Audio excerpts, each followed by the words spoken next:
Hello everyone, welcome to Defense IAS Academy. Our topic is International Economic Organizations and India. The topic under it is International Monetary System. International Monetary System, or we may call it in short as IMS, refers to the customs, rules, instruments, facilities and organization facilitating international or external payments. Sometimes the IMS is also referred to as an International Monetary Order or Regime.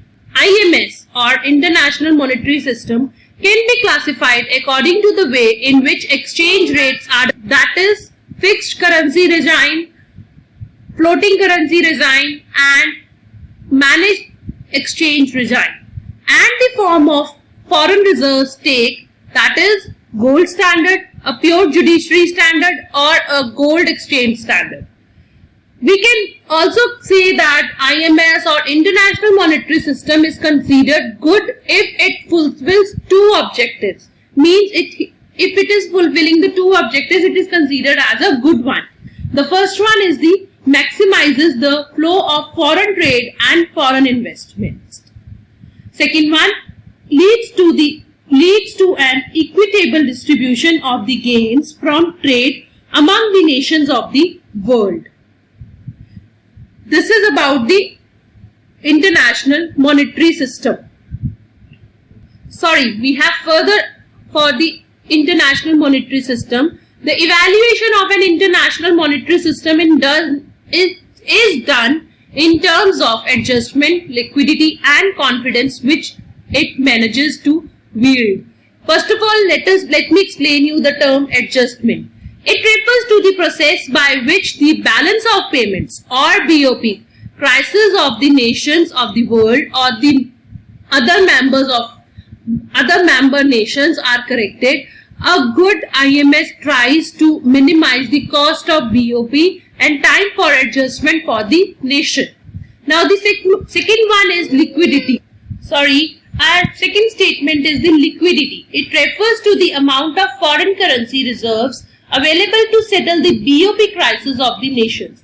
A good IMS maintains as much foreign reserves to mitigate such crisis of the nations without any inflationary pressures on the nation. Next one is the last one, that is the evaluation of IMS is done, that is confidence. Third one is the confidence. It refers to the faith the nations of the world should show that the adjustment mechanisms of the IMS is working adequately and that foreign reserves will retain their absolute and relative values. This confidence is based on the transparent knowledge information about the IMS. Let us move further towards the next topic under the concept of International Economic Organization and India is International Monetary Fund. It came up in 1944, whose articles came into force on December 27, 1945. IMF reviews members' quotas once in every year. India's quota, together with its three constituency countries, has increased to 2.75% and it has become the 8th from 11th. Means it was having its position at the 11th one. Now it is having it at 8th position. The main functions under the International Monetary Fund as exchange rate regulation, purchasing short-term foreign currencies, liabilities of the member nations from around the world, allotting special drawing rights to the member nations, and the most important one as the bailer to the member economies in the situation of any BOP crisis. The main functions of the IMS are as given below. First one, to facilitate international monetary cooperation, to promote exchange rate stability and orderly exchange arrangements. Third, to assist in the establishment of a multilateral system of payments and the elimination of foreign exchange restrictions. Last one, the fourth one, to assist member countries by temporarily providing financial resources to correct maladjustment in their balance of payments, or we can say BOPs. Let us move further towards the next topic under this concept is World Bank. We have heard a word World Bank from everybody, from everyday life. The World Bank group today consists of 5 closely associated institutions propitiating the role of development in the member nations in different areas. A brief account is as follows. The 5 types I will explain you here.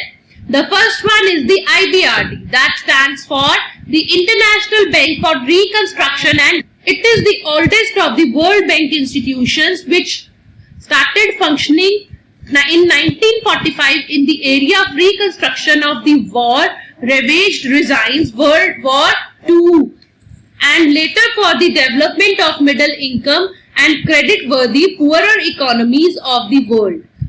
We can also say after the process of reform started in the World Bank in 2010, India was allotted additional shares in IBRD. Let us move towards the second type of World Bank, or the group of which is in the group of World Bank, that is IDA, the International Development Agency.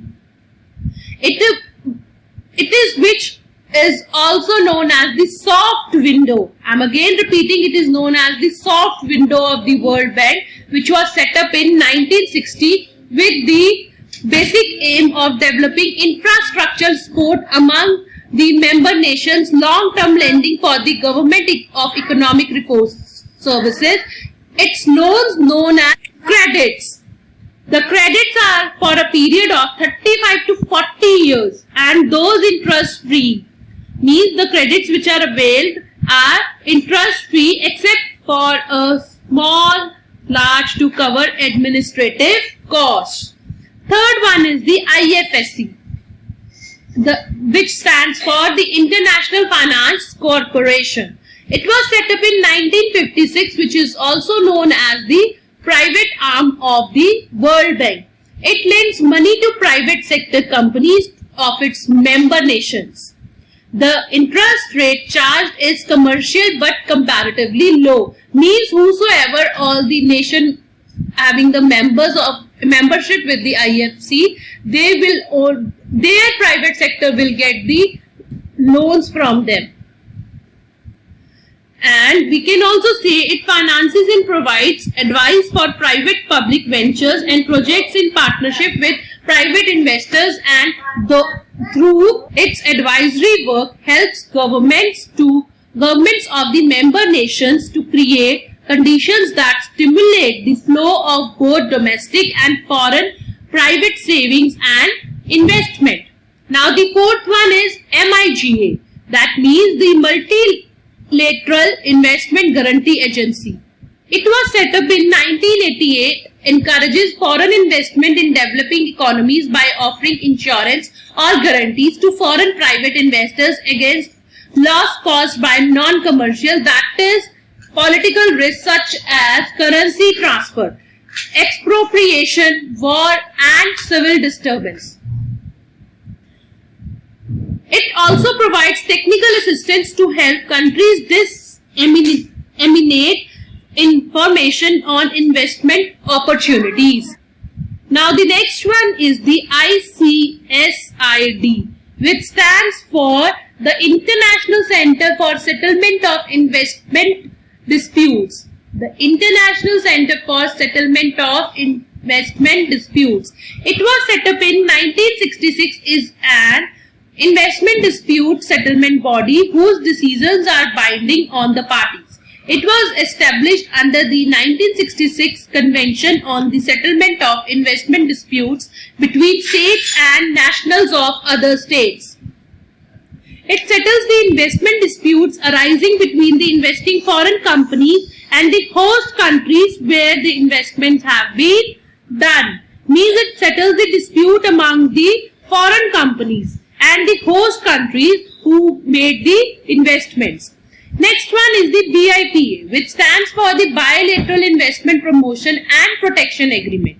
As part of the economic reforms program initiated in 1991, the foreign investment policy of the Government of India was liberalized and negotiations undertaken with a number of countries to enter into bilateral investment promotion and protection agreement in order to promote and protect on reciprocal basis investment of the investment. In simple words, we can say that, or we can say, Government of India have signed BIPAs with 82 countries, out of which 72 BIPAs have already come into force and the remaining agreements are in the process of being enforced. Means 72 are only in the enforcement. Still 10 are not enforced, but they are going to be enforced soon.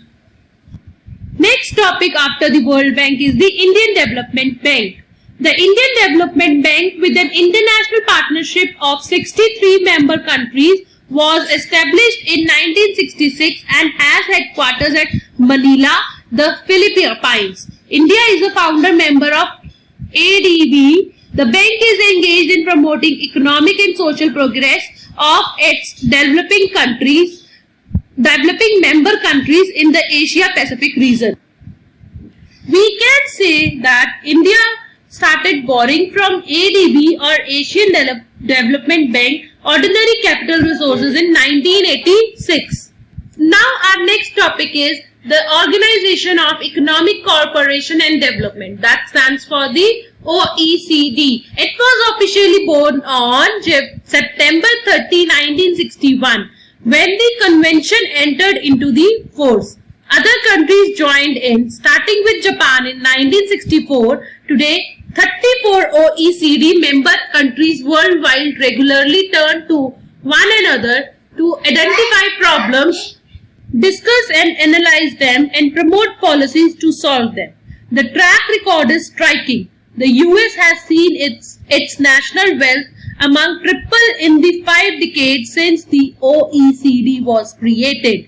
Calculated in terms of gross domestic product per head of population, other OECD.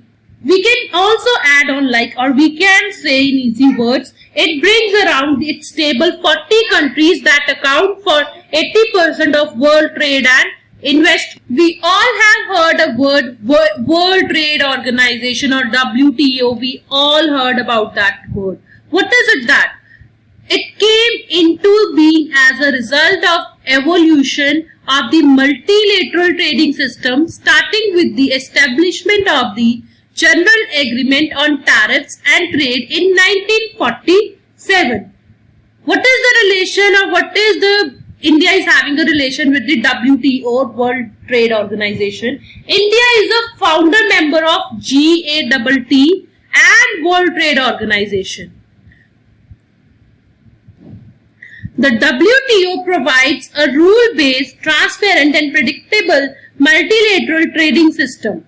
The WTO rules envisage non-discrimination in the form of national treatment and most favored nation treatment to India's export in the markets of other World Trade Organization members.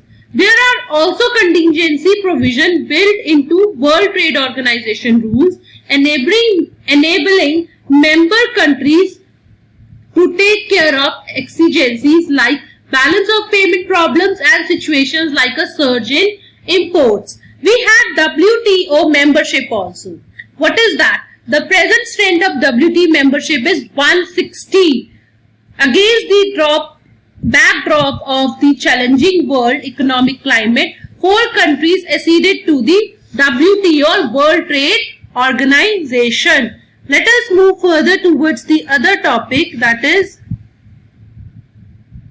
bilateral and regional cooperation.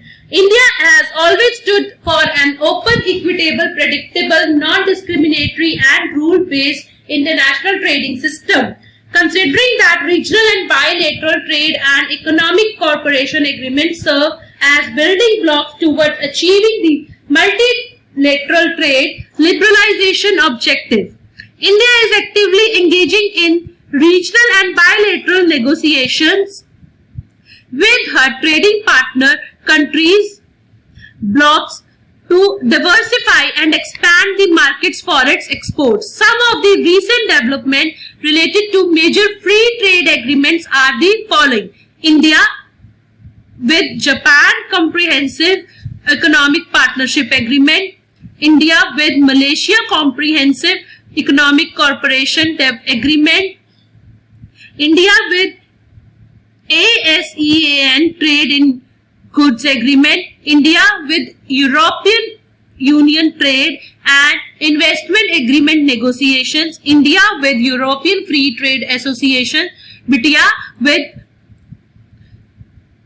Iceland, Norway, Liechtenstein and Switzerland, India with New Zealand, India with Australia. This is about bilateral and regional cooperation. Now our last topic is BRICS Bank. Together with the process of globalization, world regional forces have also been asserting their power through different sort of alignments. The Fortaleza Declaration of Heads of State, late July 2014, from Brazil, Russia, India, China and South Africa is another such attempt creation of a BRICS Bank, that is New Development Bank. The BRICS Bank development comes at a time when reforms at the Bretton Woods institutions failed to fructify for one reason or the other, and with the US and European nations still not reconciled to concede BRICS nations a greater voice in the governance structure of the Bretton Woods institution. We can also add on with this whether the BRICS sponsored NDB will be a fit-neck alternative to the Bretton Woods twin depends on a host of factors. This is all about this topic, International Economic Organizations and India. Hope you will like this video. If you like this video, please subscribe.